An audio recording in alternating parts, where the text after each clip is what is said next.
All right, we're joined by head coach Kyle Smith for this week's press conference. Thank you, media members, for attending. If you have questions, please use the raise hand icon and we'll give you access to speak with coach and ask questions in the order you do so. With that said, we will get started with Jamie Vinnick. Morning, coach. How's it going? Great, Jamie. How you doing? Doing well. You mentioned after the game on on Sunday that Mo's been kind of dealing with a hamstring. I mean, is that something that's a long-term concern or just kind of a little nick that was bugging him Sunday? Always when it's a hamstring, it can be tricky. But I don't really know with him because he's such a stud. He didn't make an excuse at all for that. And he knows he didn't play well. And he'll try to do it. He's rare this day and age. He's a guy that'll try to play no matter what. And I know that some guys that are in his position where, he's got a future to look after and he's beyond clear to do it. But some guys will not, and he is. And I really appreciate him for doing that. And I think it'll be something. I saw him yesterday, and like I said, he didn't mention it. Trainer says he's good. I think he'll be fine. Just kind of staying on the Mo topic. I mean, is there any added motivation for him in this game? I mean, I'm not sure if he or you saw what Tubella said after the last game. Pretty much said that it wasn't difficult to guard Mo or something along those lines after Mo had gone for 24. I mean, is that something that's on the bulletin board or something that you just don't even pay attention to? I think it caught notice, but I also think that they don't guard each other, so I don't. They guard each other. I don't know what he's talking about. So, but that stuff just. Nonsense before the game, and Tubella's one of the best players in the country. I think he was just a little frustrated with his team a little bit. Hell, he's probably making an argument I was the best player on the floor because I think he had 29 and 14. Honest, that was the quietest 29 and 14 I've ever seen. But certainly it's good. Maybe I hope they consider us a rival. That'd be great. It seems that when the offense has been at its best, it's kind of, as you called them earlier, the twin gingers, Jabe and Justin. But last couple of games, Jabe just 2 of his last 11 from 3. Justin only averaging about 6 points in the last 3 games. What do you kind of need to do to get those 2 going? Because it does feel like that is kind of the key ingredient to the offense clicking, is those 2 hitting from deep. Yeah, no, I think a little bit we've been playing through Mo, and that was obviously he struggled. If he struggles, then that allows teams to lock up a little bit on those 2. And on the road's tough. And I think Justin and Jabe are like any college guys, they're both, like I said, they're in really prominent roles where they haven't been for, at least for Justin, for a while. And that's part of the growing process, is learning how to deal with a hard scout on the road and doing that. So, Mo kind of is the rising tide, brings all the ships, and we need him to be the impactful player offensively that he can be and has been. Obviously for this game, it's, they have revenge on their mind because, you beat them down there, but, they've kind of found their rhythm again after sweeping the LA schools. And I think in particular, Courtney Ramey's kind of turned it on. I think he was in a bit of a cold stretch when you got him the first time. Is there a different way you have to prepare for this team after you've beat them and you know that they're going to throw you some different stuff? Well, we've never beaten them before, so this will be the first time we'll find out. But you know what? They're mark any good program, and they're usually top offensive team in the country. They don't change a lot. They really believe in what they do, and we had some success doing certain things, but they also got a lot of good looks that they missed. We were fortunate. I'll be honest. It's a great win, but looking at the tape, they're looking at it going, hey, man, we got some good looks. We don't need to change what we do necessarily. Like I said, Ramey might not have been shooting it well, and he sounds like he is now. And when I think, their perimeter's not as explosive as it was, but you still have 2 ridiculous shooters in Krisa and Ramey, I think. And then Larson was in a little struggle too, and I think they brought him off the bench, and he shoots a good percentage. So, we'll have to guard both at home. It'll be tough. We got like I said, we got some breaks, I think, last time. Just they missed some open looks. TJ 100% or kind of still in like that 80 to 90 range? He's going to be, that hand's not something I think it's going to wear on him a little bit. It's not 100%, but he played great, and we obviously missed him against Utah, and he played great. And we're going to, on the road, we need Mo and Bamba to play. They don't have to play all league caliber. They both got to play pretty well. We count on them a lot, and it was nice to have Bamba back. And I think he'll, just guarding the ball, stopping the ball in transition. He does such a good job there that we need him. And last thing for you, what do you think that it's been about the road that has just caused so many struggles? I mean, you've played really well at home and 1-6 on the road. Of course, the one win being probably the toughest road game you've had. But what's it kind of been about being away from home that's made it so difficult to win right now? It's one of the hardest things. I think college basketball is one of the hardest road sports. I think it's nothing more. We played really good teams on the road. And it's sometimes you learn by experience a little bit. We won 3 in a row. I think we were and Utah had lost 3 in a row, and they got back home and they were a new team, so they had a big weekend, and I don't think that's totally unusual. So hopefully our psyche's not damaged too much from the road trip, and we can compose ourselves and get a little healthier and give a good effort on Thursday. Both these teams are tremendous this weekend coming in. Thanks, Coach. Good luck this weekend. Thanks, Jim. All right, we got 3 more reporters with hands. We're going to start with Julian, and then we'll go Colton and Bruce. So Julian, we'll give you access now. Hey, Kyle, just wanted to get your perspective of how big is this game, just from a sense of putting together a consistent performance against a team of their caliber for a second time, the consistency when it comes to that. It'd be great for our team. We've proven we've been able to play with a lot of teams, good teams, whether it's UCLA at home and Baylor on the road, and obviously on the road at Arizona. But it'd be nice, if we can bring a great effort. I think we'll have a pretty good crowd. The only reason I said that, I was getting a coffee this morning. A kid asked me, "Are we ready?" So I took that as a positive. I figured he'd be there. So no, just part of our building our program. We've had some unfortunate health things. We bit off a lot on our schedule, non-conference, and trying to get this program up a level. Hopefully it hasn't damaged us in playing good, and being real.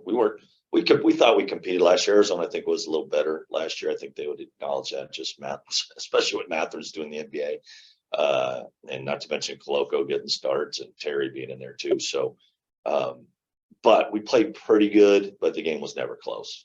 I mean, we cut it to 6 or something in the second half, and they just punched us out. So hopefully we can play better and compete better.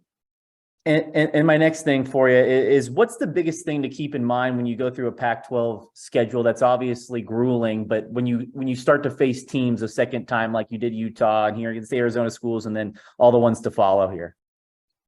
Well, I think as you get closer to the finish line, that the talent emerges, and we got to do a better job for us. I mean, De Silva, he hurt us badly, and Carlson hurt us badly, and just know that the good ones start to emerge, and you expect the same out of Tabellis. Really hurt us last time, and he's a hard one to figure, hard one to stop. And Balo's a massive human being, a good player. So just the level of talent just getting ready. As they start to get better, we got to match that. Thank you. All right, we'll give access to Colton. How'd you like how TJ Bamba performed in his return game? Did he seem to settle back in pretty quickly? He was tremendous. He really gave us a chance to win that game, and he made, to start that second half, he had 3 and 1s, and just made, and they were pressuring so much, and he just had that. He's the one guy on our team that can really get to the basket and score, and he put us on his back a little bit and got us the lead, and we weren't able to get the stops we needed to finish that thing off. So he's our captain, he's our leader, and hopefully he keeps getting better. With 3-point shooting in the last 2 games, what do you sense was kind of the main difference or the main issue? Did it feel like some things were being forced, or maybe it wasn't as much a ball movement as there had been in kind of the stretch prior? I think Colorado bothered us with their pressure. Obviously, we turned it over 17 times. We had too many 1-pass possessions, but that was, tribute to their pressure. I think Utah's really good at guarding the 3, but gosh, I thought we had some good looks, but when a team guards it like that, and you finally break through and it's a lot of stress to get an open shot. And sometimes you're not going to get too many of them, but I thought we had some good ones, and they were really focused teams. So, we got to get tougher and fight for shots a little better. But, Colorado was disappointing because pressure really got to us.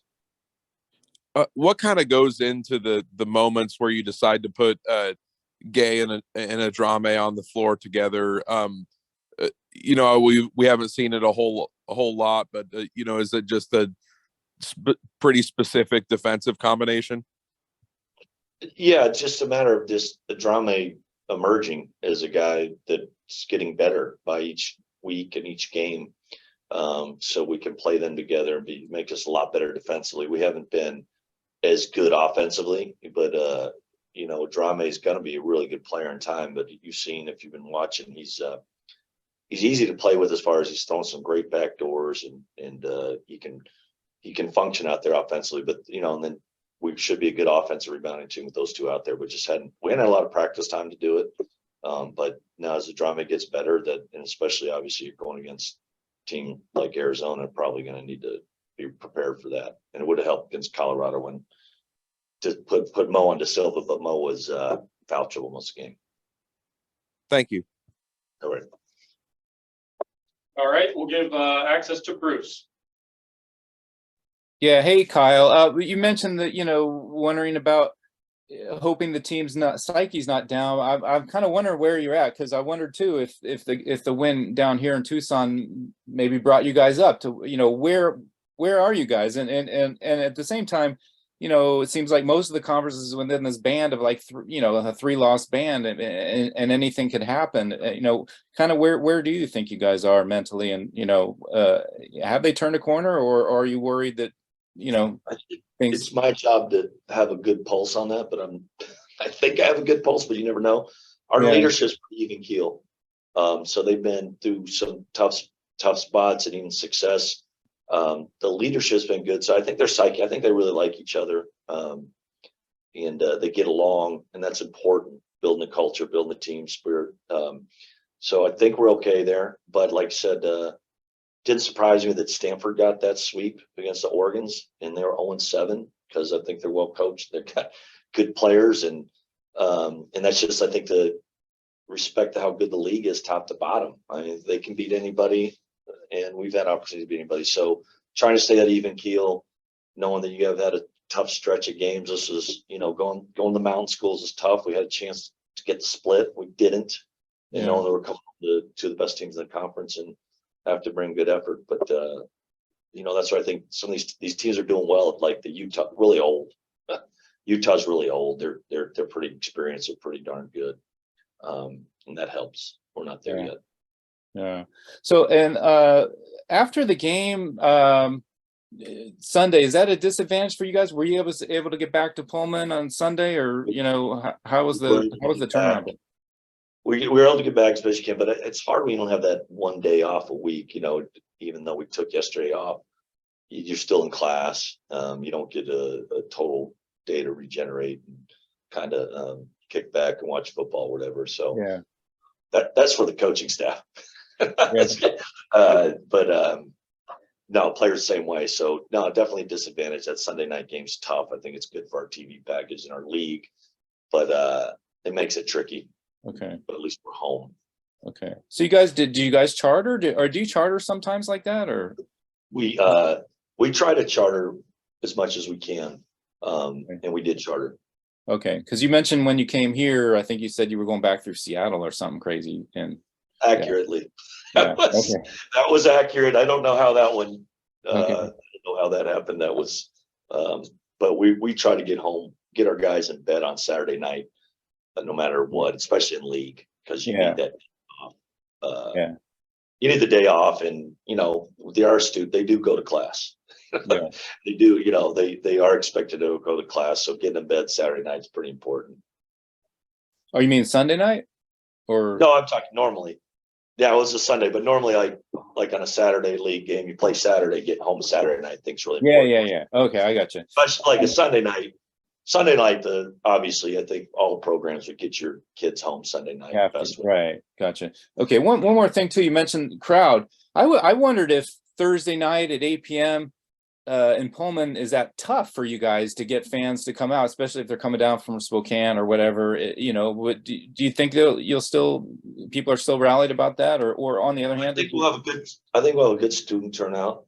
I've lost hope of the Spokane people coming down. I think I got to flip some of those Gonzaga fans that are Coug fans or Coug grads that have become Gonzaga fans. But we had a good turnout for Stanford on what time was that game? 5 o'clock Saturday. Surprising. So I think it'll be good. Like I said, someone actually knew there was a game. It's Monday. They knew there was a game Thursday. I felt really confident, and it's a tough. We don't have a huge population. We got a building's probably too big, but it's a loud building. It's a good building, and if the kids are there, it's going to be great. Yeah. Okay. Cool. Thanks. All right. Anything else for Coach? All right. Thank you, everyone, for your time.